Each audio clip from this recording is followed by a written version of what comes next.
Friends, எங்கள் வீட்டில் vegetable biryani ready பண்ணாங்க. எங்கள் அக்கா பொண்ணோட ஃபங்க்ஷனில் தான் எங்கள் அண்ணன் தான் ரெடி பண்ணாங்க. சூப்பராக ரெடி பண்ணாங்க. பார்க்கவே எனக்கு ரொம்ப இன்ட்ரெஸ்டிங்காகவும் இருந்துச்சு.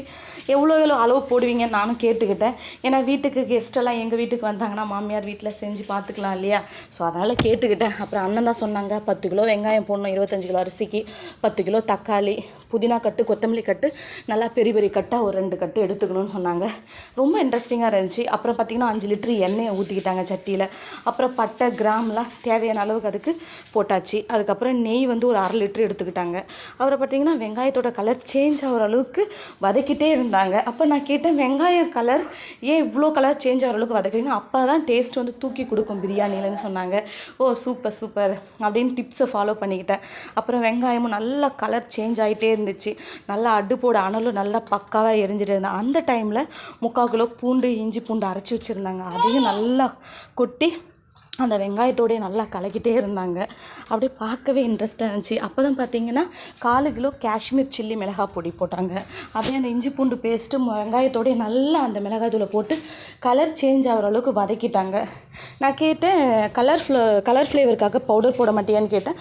அப்போ நான் போட மாட்டேன்னு சொல்லிட்டாங்க. அப்புறமா பார்த்தீங்கன்னா ஓரளவு கலரியாச்சு. அப்புறம் மல்லித்தழை, கொத்தமல்லி தழை போட்டுட்டு 5 கிலோ உருளைக்கிழங்கு, ஒரு 2.5 கிலோ கேரட்டு, 2.5 கிலோ பீன்ஸு, பட்டாணி 2.5 கிலோ எல்லாத்தையும் கொட்டி அப்படியே வானச்சட்டியோடு நல்லா கிளறுன்னு கிளறிட்டே இருக்கிறாங்க.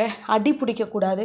ஏன்னா 25 கிலோ செய்யறதுனால மக்களும் வரவங்க நல்லா விரும்பி சாப்பிட்ணும். எங்கள் ரிலேட்டிவ்ஸ்லாம் வந்து பார்த்திங்கன்னா எங்கள் அண்ணனோட பிரியாணி நல்லா விரும்பி சாப்பிடுவாங்க.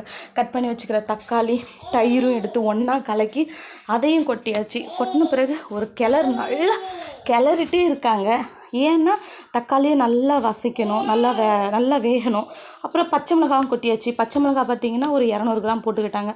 அப்புறம் 25 கிலோவுக்கு தேவையான அளவுக்கு 37 லிட்டர் தண்ணி ஊற்றிருக்காங்க. ஊற்றி அது நல்லா ஒரு கொதி வந்த பிறகு வாஷ் பண்ணி வச்சுக்கிறேன் 25 கிலோ அரிசி வந்து பார்த்திங்கன்னா 1/2 மணி நேரத்துக்கு முன்னாடியே அரிசியை ஊற வச்சுருவாங்க. ஊற வச்சு அதுக்கப்புறமா அதில் தண்ணி இல்லாமல் அந்த தண்ணி வடிகட்டுறதுல அரிசியை கொட்டி நல்லா வடிகட்டி வச்சாச்சுங்க.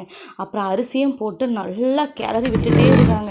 இது ரொம்ப கஷ்டமாக இருந்துச்சு பார்க்கவே, அந்த கரண்டியெல்லாம் வச்சு கிளறணுன்னு. அப்புறம் தண்ணி பதம் இழுத்தோடனே அதுக்கப்புறம் அது மேலே நெருப்பு வச்சு தம் கட்ட ஆரம்பிச்சிட்டாங்க. அது மேலே ஒரு பெரிய கல் ஒன்று வச்சுட்டாங்கங்க, அந்த நெருப்பெல்லாம் பறக்காமல் இருக்கிறதுக்காக. நானும் அப்படியே வியப்பாக பார்த்துட்டே இருந்தேன். பிரியாணியோட ஸ்டேஜ் எப்படி வரும்னு பார்த்தேன். ஆனால் ஃபைனலாக எடுக்கும் போது வரைக்கும் இன்ட்ரெஸ்ட்டாக இருந்துச்சு. பார்த்தா சாதம் நல்லா பொலன்னு ஃப்ளேவரோட வந்துச்சுங்க. அப்புறம் முந்திரி பருப்பு கூட நான் மிஸ் பண்ணிட்டேன். சாப்பாட்டுக்கு முந்திரி பருப்பு கூட போட்டாங்க ஒரு 1/4 கிலோ. நல்லா சூப்பர் அண்ட் டேஸ்டியாக வந்துச்சு. பார்க்கவே எனக்கு வேறு லெவலில் இருந்துச்சுங்க டேஸ்டெல்லாம். நீங்களும் ட்ரை பண்ணுங்கள். பாய். இந்த வீடியோ பிடிச்சிருந்தா கண்டிப்பாக சப்ஸ்கிரைப் பண்ணிடுங்க.